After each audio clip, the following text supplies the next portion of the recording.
10시 30분경에 전국 비상계엄 선포됐는데 이때 어디서 뭐 하고 계셨습니까?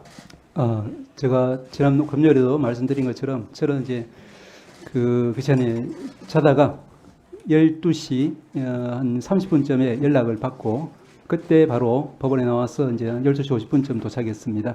네. 그렇게 하실 때 이게 비상계엄 상황이다 아니다 직관적으로는 어떻게 판단하셨어요? 뭐 전혀 현실감이 없었습니다. 네. 자, 헌법 77조 1항에는 대통령은 전시, 사변 또는 이에 준하는 국가 비상사태가 있어야 계엄을 선포할 수 있는데 전시, 사변, 이에 준하는 국가 비상상태에 있었습니까?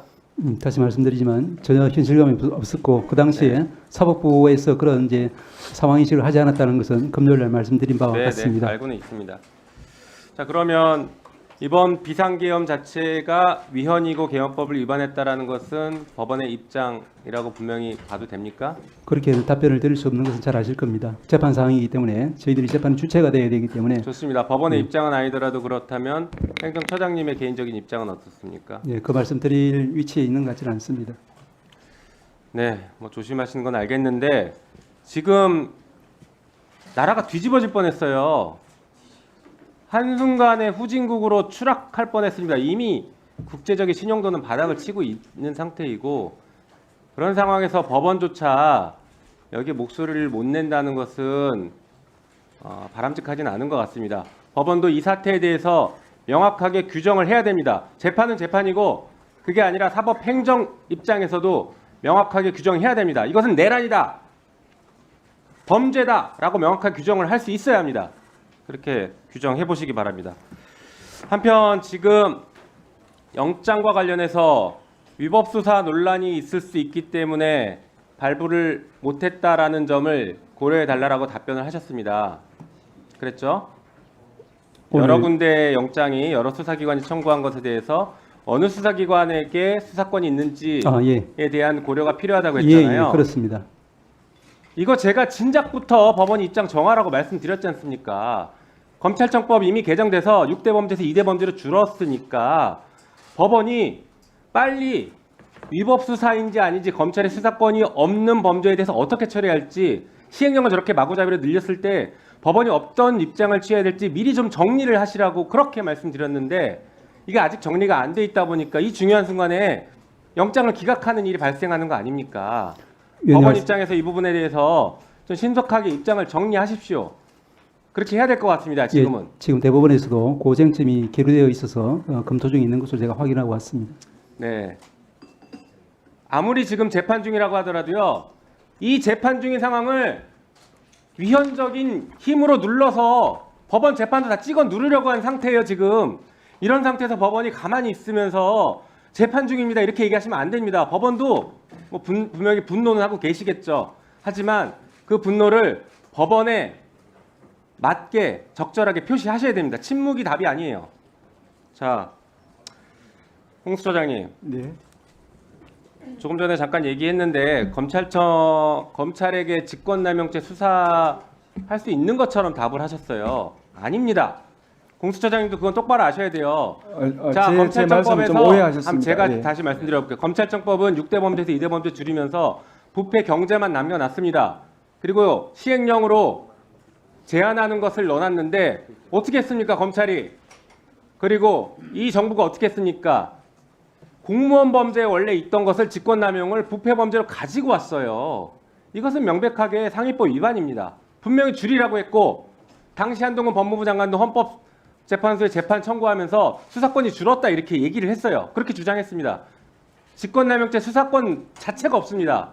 그렇게 그 전제로 얘기하시면 안 돼요. 검찰은 수사권이 여기에는 1도 없습니다. 0입니다. 0. 제로예요.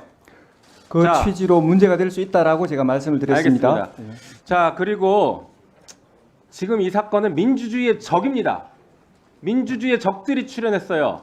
민주주의의 적에 대해서는 관용을 베풀지 말고 아주 단호하게 처단해야 됩니다.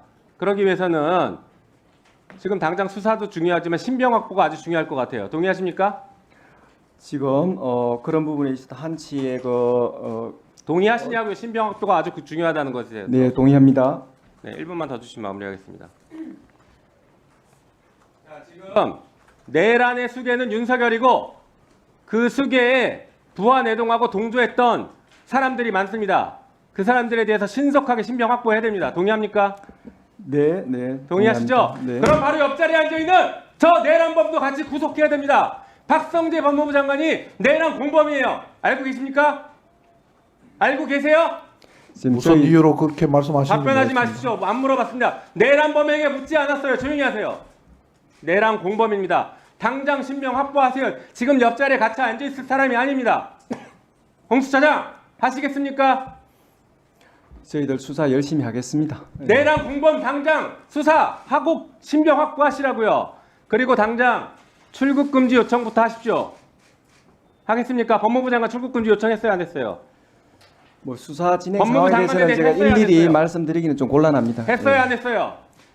지금 저희들 빨리 하십시오. 출국 금지 대상에 대해서는 신속하게 할 대상들은 하고 있습니다. 네. 네, 공처장님. 네. 오늘 오전 국수본에서 브리핑을 했는데 기자 질문에 윤석열 씨도 출국 금지 검토하겠다 이렇게 나왔어요.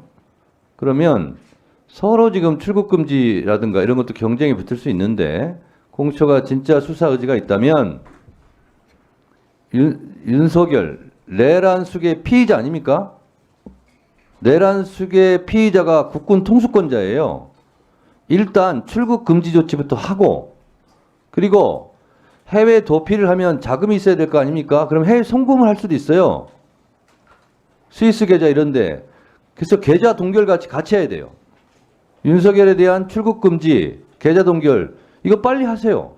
일단. 뭐 지금 수사에 대해서 제가 일일이 다 말씀드릴 수는 없지만은 출국 금지에 관해서는 수사 지휘를 했습니다. 했습니까? 네. 다시 한 번 말씀하세요. 윤석열 씨에 대해서 출국 금지 수사지 했습니까? 네. 확실합니까? 지금 이행은 안 됐지만 수사관들한테 지휘를 했습니다. 알겠습니다.